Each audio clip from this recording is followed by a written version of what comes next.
The Shadow of the Crimson Queen, Chapter 1.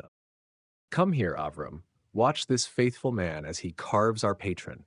A saint's hand must be steady, just as yours must be. The carving is not just wood, it is protection.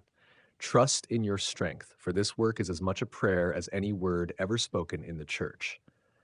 I step closer to where my father stands, overseeing a peasant with nervous eyes who is carefully carving the wooden image of St. George, the dragon slayer. I am but 7 years old, but my eyes grow wide and a chill runs down my spine. But Papa, if he finds, I start, but I am quickly cut off. Son, my father says, his voice firm but gentle, we are men, not cattle. Even though we are treated as such, we must be brave. Brave men like the saints themselves, like our Lord himself. Do you understand? Yes, Papa, I reply, though the weight of his words is heavy on my young heart. The peasant's hand, trembling with fear, hovers over the carving knife. My father places his large calloused hand on the man's shoulder, steadying him. Fear not, my father says, his tone softening but still strong.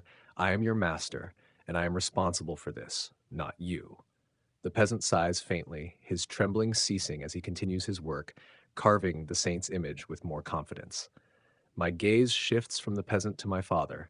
In him I see a man who protects, who leads, and who never flinches from the weight of responsibility, no matter how heavy.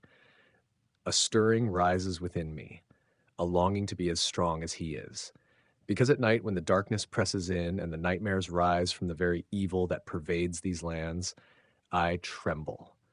I shudder at the thought of what we face, of what lurks in the shadows, always just beyond reach. If it weren't for my father's strength, I don't know how my mother, my sisters, and I could bear the terror that haunts us each day. The year was 1878, and the lands of Transylvania lay heavy under the shadow of its cruel master. Though the wars of empires raged far beyond its borders, the villages here remained frozen in a grim silence, as if time itself feared to tread upon the cursed soil. The Carpathian Mountains loomed on the horizon, their jagged peaks tearing into the sky like the teeth of some ancient beast. Deep within those mountains, veiled in mist and fear, stood Castle Dracula, a black heart at the center of our world. It was here, in this land steeped in both beauty and terror, that my family and I eked out a meager existence. We were the Albescus, a poor boyar family clinging to what little remained of our ancestral lands. While the great nobles of Hungary, Austria, and Germany feasted in gilded halls, our days were filled with toil. My father worked the soil beside the serfs, his hands as calloused as theirs, his back bent under the weight of duty. We were isolated, cursed by proximity to the castle that none dared speak of openly. The other nobles kept their distance, fearing the wrath of its master, leaving us to bear the brunt of his dark dominion.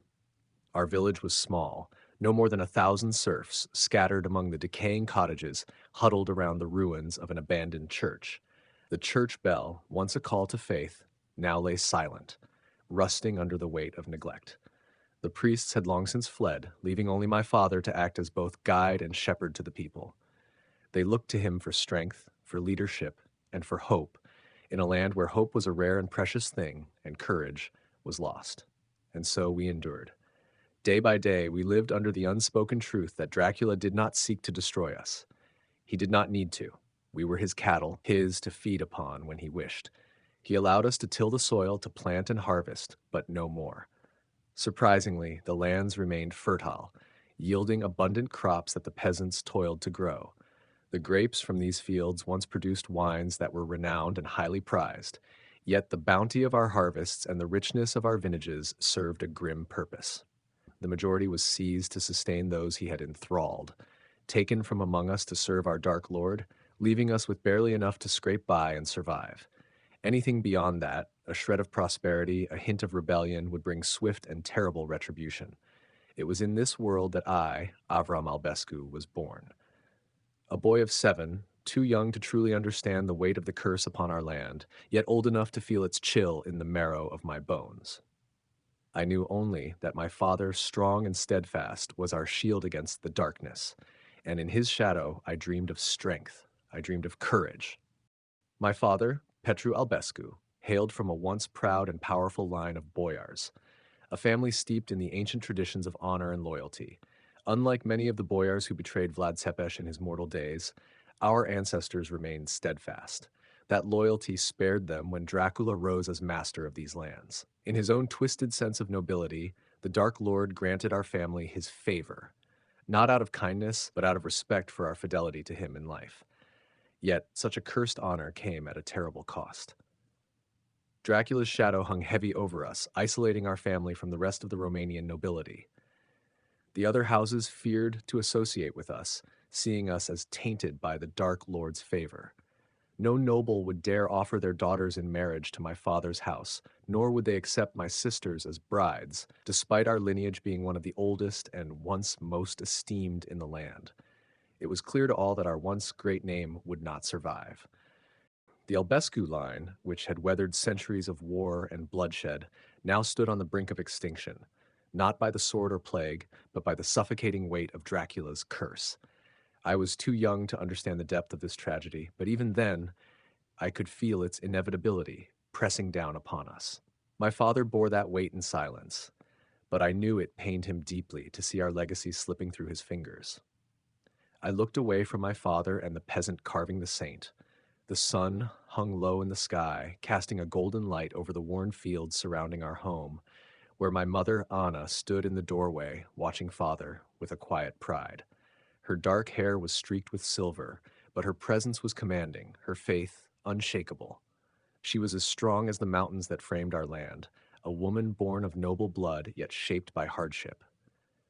She had faced the deaths of two sons and the daily terror of living under Dracula's shadow, yet she never wavered. She was the heart of our family, and I often thought that without her, even my father might crumble. Inside the house, my sisters went about their routines. Maria, the elder, was the mirror of our mother. She carried herself with confidence, her voice firm and reassuring as she helped prepare the evening meal. There was a natural ease to her movements, a strength that belied her youth. She was the one who held us together when my mother faltered, though that happened rarely. In stark contrast was Liliana, my younger sister. Pale and delicate, she sat near the hearth, her thin hands twisting a strand of thread nervously. Her wide eyes darted to every shadow, as if expecting something terrible to emerge. Liliana had never been strong, neither in body nor in spirit. She relied on our mother and Maria to keep her steady, and without them I feared she would slip away into her own fragile mind. I was the only surviving son. Two brothers had come before me, but both were taken by sickness before their first steps. My mother often said I was their hope made flesh, the one who carried the future of the Albescu name. At 7 years old, I did not yet understand the weight of such words, but I knew this. I wanted to be like my father, a man who stood unshaken against the darkness. A sudden wave of dread overtook me, gripping my heart with an icy hand.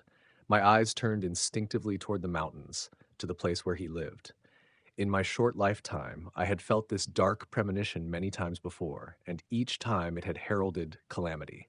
Demonic forces would slip into the village under the cover of night, stealing away young girls and boys to be sacrificed in the unholy rites of the castle, or to be mercilessly trained up as the enthralled servants of the monster himself and his lieutenants.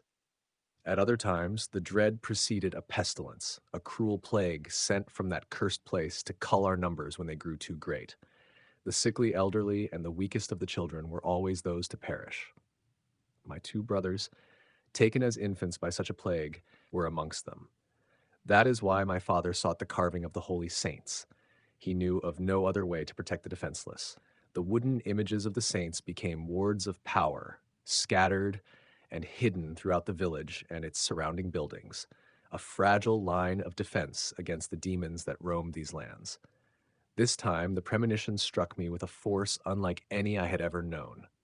My knees nearly buckled beneath its weight.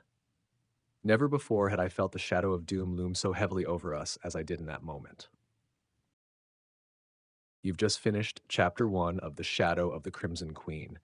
Stay tuned for future chapters as they are released, and let us know your thoughts on this serialized novel in the comments. We'd love to hear from you.